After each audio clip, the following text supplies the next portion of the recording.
வச்ச தாய போல பேசுகின்ற தெய்வம் நீயே, எதிரே நிற்கும் இமயம் நீயடா. என்னை நானே பார்த்துக்கொள்ள கிடைத்தாயே நீயும் இங்கே, அதனாலே தானோ உன்னில் தனி பாசம்.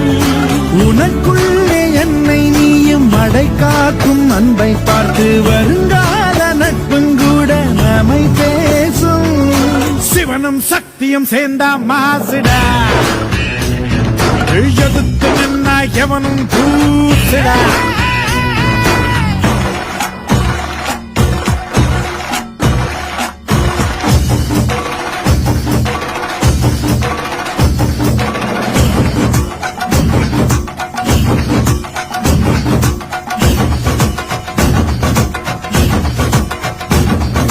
தீர தீர சூரர்க்கெல்லாம் வேத்து போகும்